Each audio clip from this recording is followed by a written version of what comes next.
Alright everybody, you made it. Here we go. Chapter 2. This is where we get into the real nitty-gritty of organic chemistry. We are going to introduce functional groups.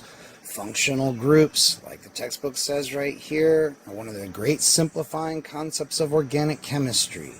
Functional group chemistry is what allows organic chemists to just glance at structures like this and immediately know things about its chemistry. Now, I'm not going to lie, this is where it gets kind of involved, but if you wanted to learn organic chemistry, this is where it really starts. You're sure this is what you want? It's what I've always wanted. I have to see. I have to know. So, strap in, boys. Here we go. Now, it starts off here talking about stuff we've already covered, okay? What hydrocarbons are, what alkanes, alkenes, alkynes are. I think, everybody has a good understanding of that from the previous video. Benzene is an aromatic compound which contains a special type of ring. All aromatic compounds contain a special ring of this type. You can have more than 6 carbons in it, but there are some other rules that you will need to learn before you can predict whether or not a compound is aromatic or not. That's several chapters away yet, so we will get into that. Right now, just remember it's a thing. All right, your saturated compounds are hydrocarbons with all single bonds. Unsaturated compound, at least one carbon-carbon double or triple bond. Alkanes, alkenes, alkynes. This is all kind of just filler. And some interesting problems there that you should probably look over. Okay, benzene. We talked about the resonance structures of benzene and how none of these resonant contributors are real. Actually, it is the hybrid that is real. The thing that I want you to see here from this is, now that you know something about sp2 hybridized carbons, and you know about what these p orbitals that are hanging out here perpendicular to the little triangle formed by every sp2 hybridized carbon,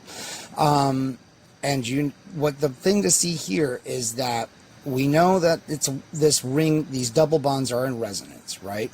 We know from the previous video that in sp2 hybridized carbons, the double bonds are bonds that have sideways overlap of these p orbitals, and you can see we've got it all here. I know it looks like there's a node here, but there's really not. They just did it like this so you could see what it looks like. And you've got electrons being shared all across these. This is why the bonds are delocalized. And remember, because we've got p orbitals sticking out above and below, and the electrons can be in either one, these double bonds are delocalized above and below the plane of the ring. So you can see this right here, okay? That's where the electrons for these bonds are hanging out, just in this big-ass delocalized cloud that's hanging out above this fucking benzene ring and below it, okay? That's all you need to know for right now. Polar covalent bonds. Alright, we've talked about this before. If you have two atoms that are bonded together by a covalent bond, and one is much more electronegative than the other one, this one is going to pull electron density towards itself, okay? And that's going to give us a polar covalent bond.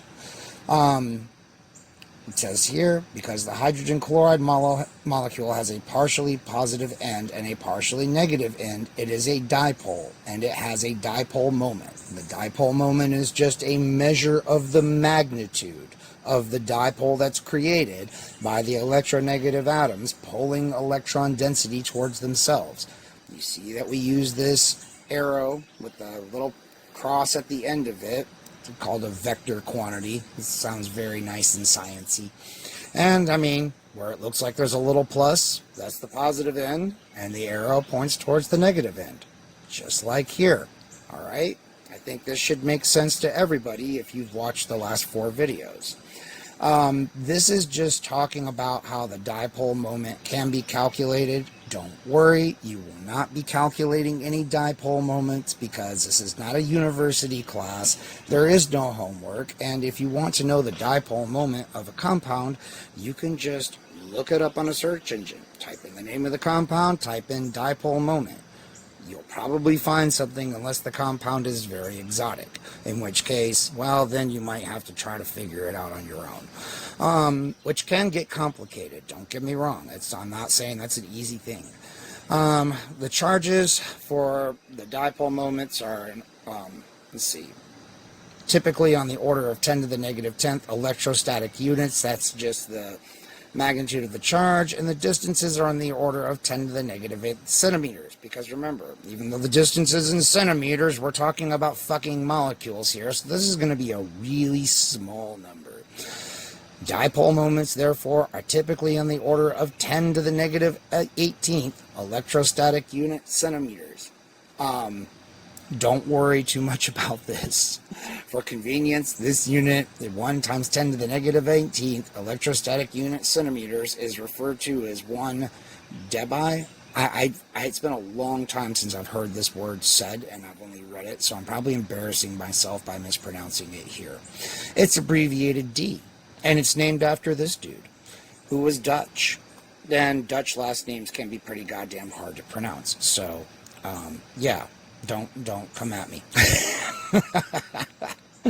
And if we were to convert that to SI units, which you won't be, one of these Ds is equal to 3.336 times 10 to the negative 30th coulomb meters, which if you don't have a background in science is probably not going to mean a whole hell of a lot to you.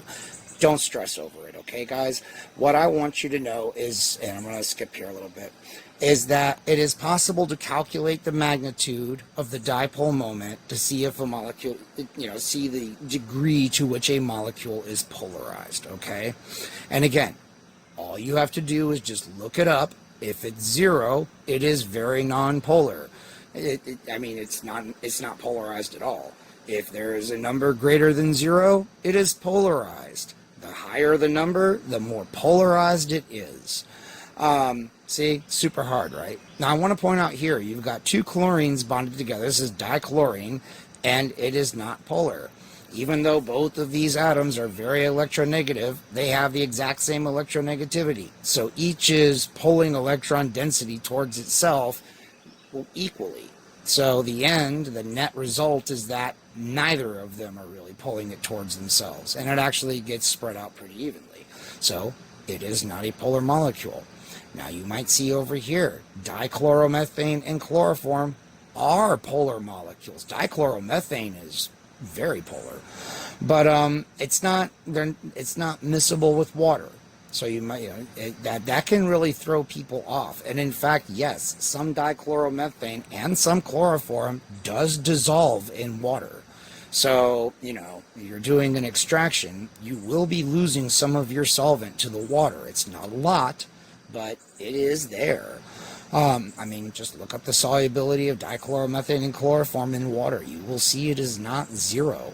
It's not 0 for ether either. Although I think it's much, much less for ether. But, again, some of these solvents do dissolve in water when you do an extraction. And again, if you're trying to recycle your solvents, this can become significant. And getting it out of the water can be a screaming bitch. Let's see, where'd we go? Polar covalent bonds, again, you already know all this. Maps of electrostatic potential, or electrostatic potential map, as I'm sure I'll probably say. We've already talked about this. Red is more negative, blue is more positive. I think anybody that's like over the age of 5 can probably understand this, so I'm not going to go into it too much. All right, now I want to give you some examples about figuring out whether a molecule is polar or not, whether it has a dipole moment or not. If the electronegative atoms are pulling electron density towards themselves symmetrically, just like we saw in our little case of dichlorine here, then there isn't going to be a dipole moment. And we can see carbon tet, no dipole moment. That's because these are all pulling electron density towards themselves equally, and everything is nice and symmetrical. So the net result is that there is no dipole moment. Whereas you have something like chloromethane, there is very much so a dipole moment. It has a larger dipole moment than water does. And water is really goddamn polar. So, and again, here's your little map of electrostatic potential. And again, you can see where all the negative charge is at, and that it's putting a pretty decently sized positive charge on these fuckers here. All right, meaning that this is probably going to be pretty reactive, and indeed, this is what we see. So, yes, because remember, unequal distribution of charge generally equals reactivity, okay? More uneven distribution of charge, the more reactive something is, all right? This is important. This is a trend you will see throughout the course. It's just saying that here that lone pairs make large contributions to the dipole moments of water and ammonia, simply because there are these lone pairs that are just hanging out by themselves. They are large regions of negative charge. There's no other bonding atom here to kind of balance this shit out, so it's just got these great big titty looking lobes just hanging out here. See? Water boobs. And they are negatively charged. So, you know, I mean, and because oxygen is the second most electronegative element in the universe, and hydrogen is just piddly little hydrogen, that's right in the middle of the whole fucking electronegativity scale. I mean, oxygen is just a fucking electron tyrant, pulling electron density towards itself. You've got these giant fucking lone pairs here, so yeah, that's pretty goddamn polarized. And chloromethane, you can see, you got this really electronegative atom, and then you've got poor little carbons and hydrogens down here that are just completely dominated by this thing. But here, it's not. And carbon tet is much less reactive. Dipole moments in alkenes, I think what they want you to see here is just when you have one type of alkene where you've got, let's say, two highly electronegative atoms and they're both on the same side of the double bond, it's going to be polarized because these fuckers are going to pull electron density towards themselves, right?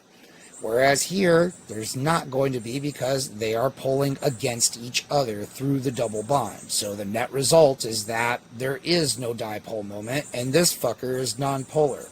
I mean, and I can understand where this might seem complicated to people, but again, guys, remember, you're not taking a university class. You can always just look this information up.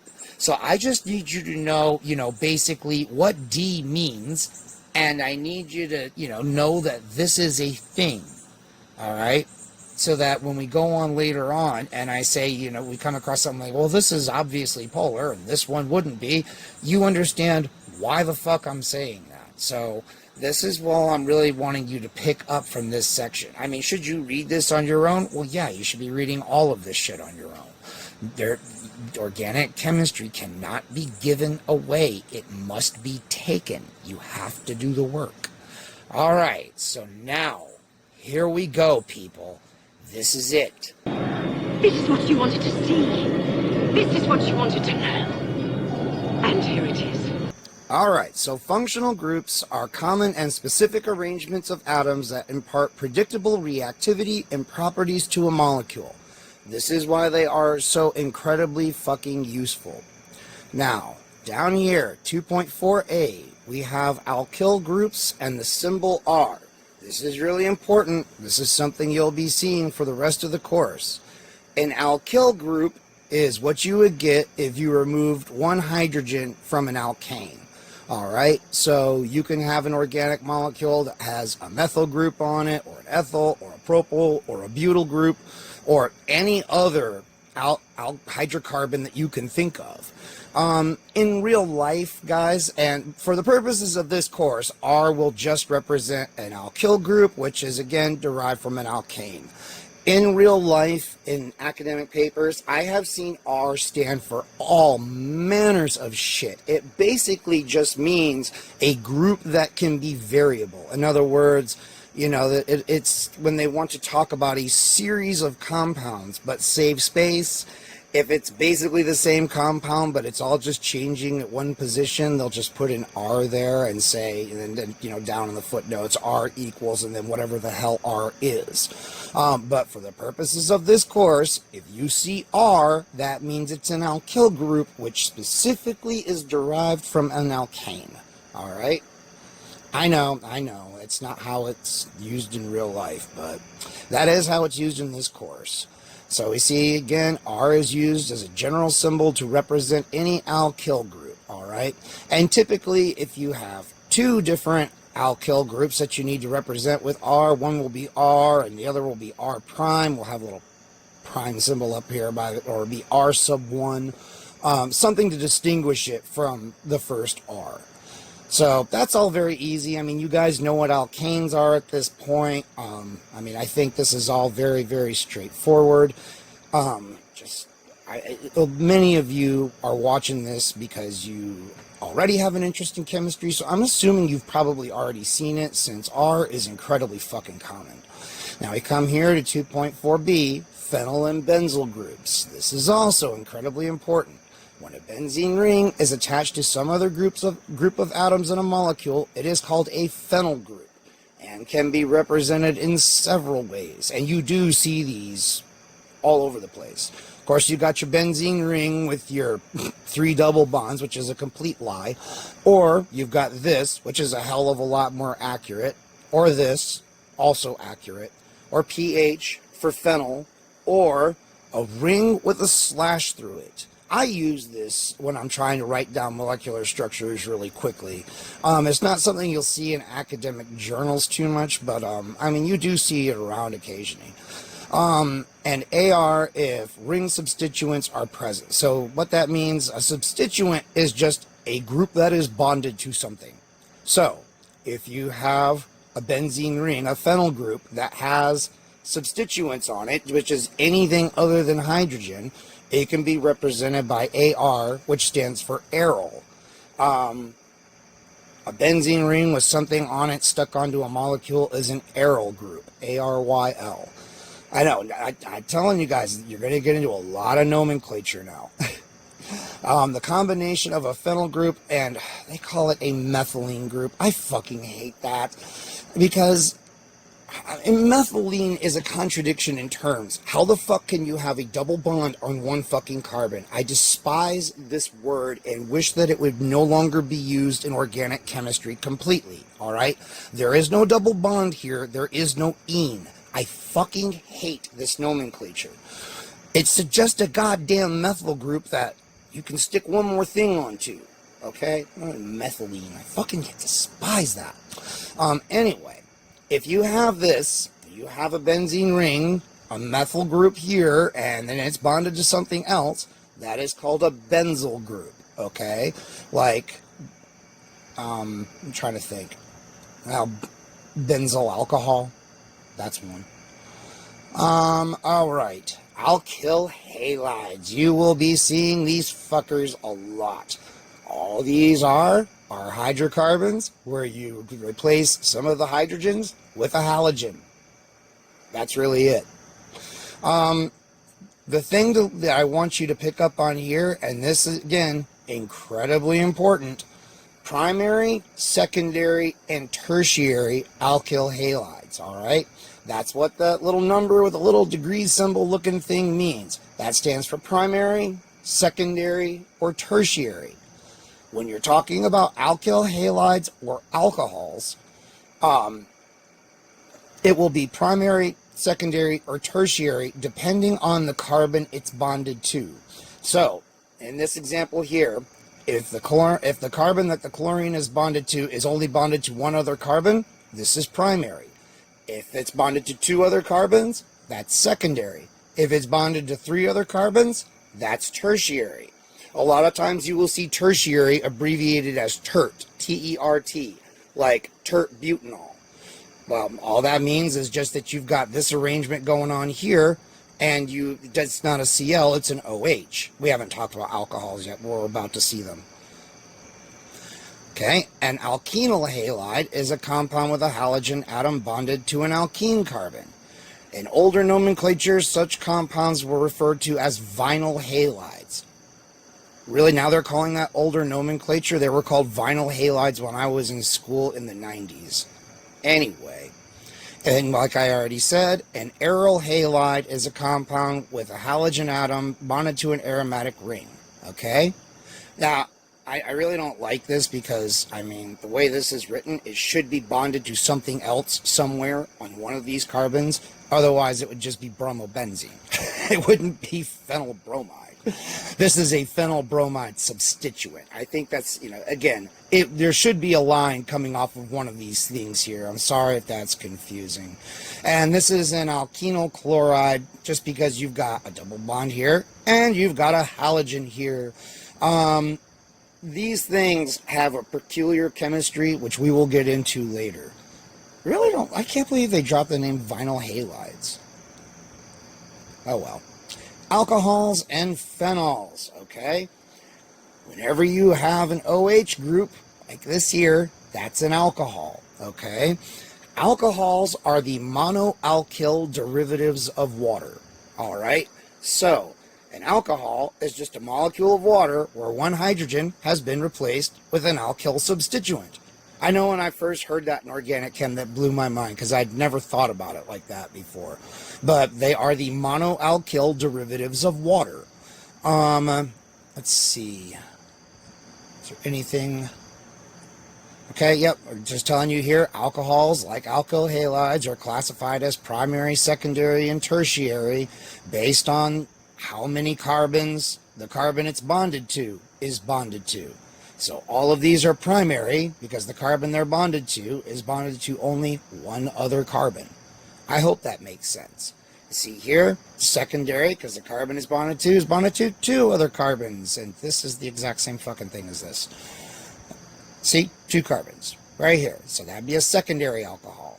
And then we have a tertiary alcohol, like I already mentioned, tert-butanol. Oh, I see. They're just giving you both structures. And this thing, norethadrone. Yeah. Okay. Never heard of it before. But you can see, wait, it is a tertiary alcohol. Yes. Isn't that the same molecule we looked at up there in chapter 1 or earlier in chapter 2, and they called it some kind of weird name? Okay. Oh, this must be a common name. It has to be. Ethers are the dialkyl derivatives of water. All right, so it's an oxygen with two alkyl groups bonded to it. They don't give you anything for the nomenclature for ethers here. We've got some filler material just telling you about how even today anesthetics are still fucking ethers. They're just fluorinated beyond belief so they don't explode. Okay, we see Eugenol here. I know some of y'all just love yourselves some Eugenol. Can't imagine why. But you can see here, we'll look at this real quick. We have our double bond here, right? So we have there is this side chain here. This substituent is an alkene. If we just look at this thing in isolation. This is called a methoxy group. Again, anybody that's even looked up anything about the chemistry of MDMA is probably, or mescaline, is probably going to know that. We have our hydroxyl group here, and we have our benzene ring here, our phenyl group. Okay, is that making sense? All right, amines. So, just as alcohols and ethers may be considered as organic derivatives of water, amines may be considered as organic derivatives of ammonia. So here we see, I wasn't lying. Here we go. Amphetamine, a dangerous stimulant. Woo! Now, with amines, the primary, secondary, and tertiary classification is a little different. Here, it is based on the number of carbons the nitrogen is bonded to. So you see primary, secondary, and tertiary. So that would make amphetamine a secondary amine. Now you see why I keep saying it's just a simple fucking secondary amine. There's nothing to this molecule. It's just a fucking propyl chain, a benzene ring, and a fucking amino group. You can methylate it if that tickles your fancy. I mean, come on. Putrescine. Oh yes, this is one of the, this and cadaverine are responsible for the smell of rotting flesh, among other things, but putrescine and cadaverine, you see them in biochem labs sometimes. They are vile. They fucking stink. Let's see, isopropyl amine. So see, if this was an alcohol, it'd be a secondary alcohol, but because it's an amine, it is a primary amine. This is really important that you don't mix up your primary, secondary, and tertiaries for your alkyl halides / alcohols and your amines, alright? But since I know most of the people watching this are obsessing over alkaloid chemistry, I'm sure you're all very fixated on the amines and probably will never forget this. Piperidine, there that is there, secondary amine, and let's see. Amines are like ammonia and having a trigonal pyramidal shape because that lone pair hasn't gone anywhere. It's still here. So I don't know, do they give you anything where they actually show you the shape? Not with amphetamine or dopamine or nicotine, sadly, but they do it with trimethylamine here. And you can see it's just the lone pair is still here. It's still pushing these bonding electrons away from it and the electrons on these atoms away from it. So the geometry has not changed. Although, I would point out, this nitrogen is sp3 hybridized, and when you consider the lone pair, it is actually tetrahedral. But, again, it's just convention. We don't consider the lone pairs when we talk about the geometry of the molecule. We just look at the other atoms. So this is trigonal, what is it? Trigonal pyramidal. Ugh, too many shapes. Alright, aldehydes and ketones. These motherfuckers are going to be huge because you can do so much fucking chemistry with carbonyl groups. Carbonyl group is a carbon double bonded to oxygen that is bonded to two other things, alright? Obviously, one of them, well, no, it doesn't even have to really be carbon. But, whatever. Just know that this is a carbonyl group right here. C, double bond O, alright? Carbonyl chemistry is absolutely fucking massive. We use this. Carbon double bonded to oxygen is the way in for so much organic synthesis. You can see here the difference between an aldehyde and a ketone. An aldehyde has a carbonyl bonded to one alkyl substituent and one hydrogen. In a ketone, that carbonyl carbon is bonded to two alkyl substituents. Really hard, right? I know. So you see here, formaldehyde, acetaldehyde, everybody's favorite, benzaldehyde, ethyl methyl ketone, which is, why are they even putting that in a goddamn organic chemistry textbook? No, this is butanone. Bad authors, bad. Stop fucking filling my students' head with lies and fucking radico-functional nomenclature. This is butanone. Ignore this. I fucking hate those old common names.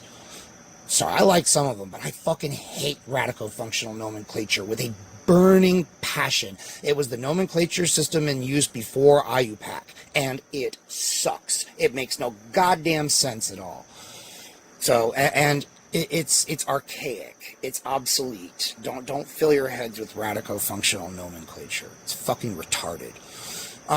Anyway, aldehydes and ketones, of course, the carbonyl carbon is sp2 hybridized, so this is going to be trigonal planars. I told you guys that orbital hybridization is going to come up again and again and again and again. So here we see retinol, which is just an aldehyde that plays a role in vision. So aldehydes are making you see this video. Alright, carboxylic acids. Carboxylic acids have a carbonyl group bonded to a hydroxyl group, and obviously an alkyl group. This group here is acidic, okay? This is what's actually being acidic in things like acetic acid and formic acid, alright? So we see here that this is a carboxylic acid. When you have this carbonyl and hydroxyl bonded to an alkyl group, if it's just, we're talking about it being bonded to just some generic group, it would be the carboxyl group. All right. So carboxylic acid is when you know what R is, and when you don't know what R is, it's a carboxyl group. All right. We come down through here, and we have more filler. Okay. I mean, you can see the acetic acid, benzoic acid. Are you guys starting to see this, man? There's just these common motifs that keep coming up again and again and again. Each one of these things that we're mentioning has its own chemistry, and indeed we'll spend an entire chapter on each one of these, if not more. So, you know, it's don't fret. You will be seeing this so much that, trust me, sheer repetition is going to burn this into your fucking mind. All right, esters are like carboxylic acids, but instead of an OH, we have an alkyl substituent to it. Woo! And you can see what I was saying. Two R's, R and R prime, to distinguish them, because R and R prime can be different, just like it is here. See? So there's ethyl acetate. We all know that one well. And esters tend to have like, they tend to smell good. They tend to have like almost like fruity smells, and they are actually found in a lot of different things, either as natural or artificial flavorings, because esters tend to be flavorful. Don't know why. Let's see. Okay, so it's showing you here that, oh wow, look, a little bit of chemistry for you. Your first reaction, was it special for you? Esters can be made from a carboxylic acid and an alcohol through the acid-catalyzed loss of a molecule of water. I know, don't put this in your notes, because we're going to talk about this fucker in so much fucking detail, it'll blow your goddamn mind. And that reaction kind of sucks anyways. There's a better way of going about it. Not nitriles, amides. Sorry. So, amides are like carboxylic acids, but the O has been replaced with an N. You see? God, it's so easy. You can see here that we get into the N and NN nomenclature.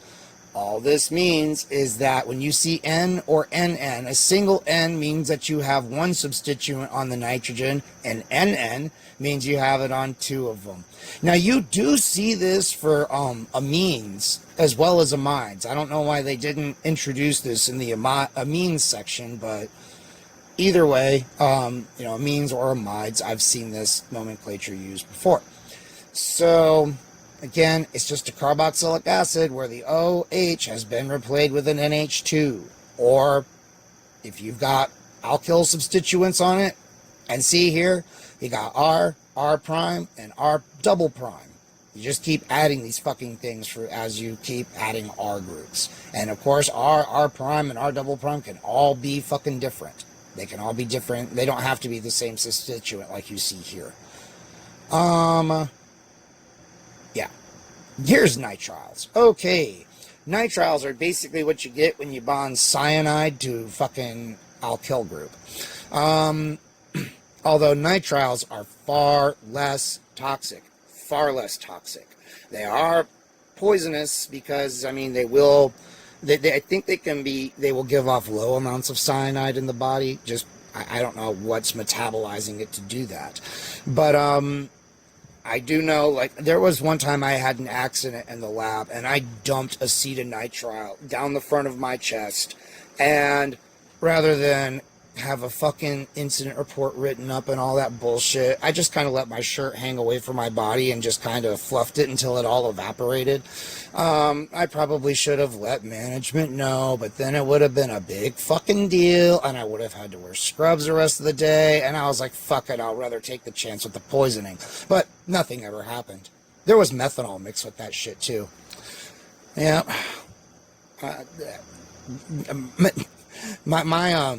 I don't give a fuck attitude has been around for a while.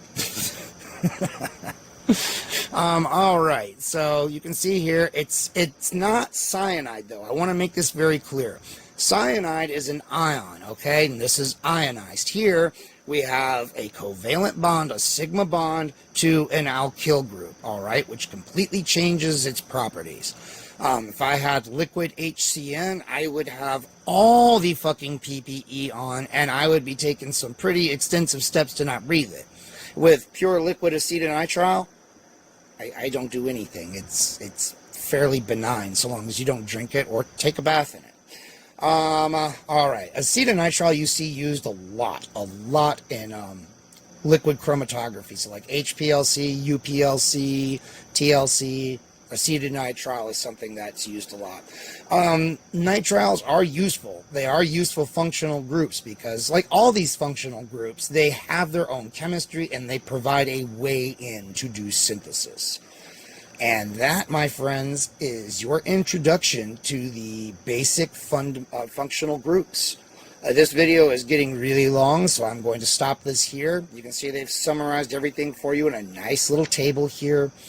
I would go over this section again. Read the textbook, people, because you're going to need it. This is going to come up so fucking much that you're going to see these things for the rest of the course. These are your building blocks in organic chemistry. This is it, man. Get to know these fuckers well because they will be your friends from here on out. And at this point, I'm going to go ahead and wrap it up. We will pick up next time with talking about this. We're going to get into the physical properties, molecular structure, all kinds of that good stuff. Van der Waals forces. What else are we going to get into here? Boiling points, solubilities, so that you guys can make predictions about these things. That'll be useful. And then I think that, oh yeah, then we talk about IR spec, which we're only going to discuss briefly, and then that will wrap up chapter 2. Hopefully I can get all the rest of this in one more video. I don't want to go too fast because, again, I don't want to lose anybody. But at some point, guys, I'm just going to have to say, you have to read the textbook. You have to take notes. You have to fucking do some work on your own if you truly want this, all right? If you genuinely want to understand organic chemistry, this is how it's done, all right? So, anyway, if you guys like that video, give it a thumbs up. If you didn't like it, please, for the love of God, tell me what you didn't like about it. Subscribe. Please share the videos. Please donate a few bucks if you can. Your support is the only thing that makes these things possible. And until the next one, y'all, I'll see you later.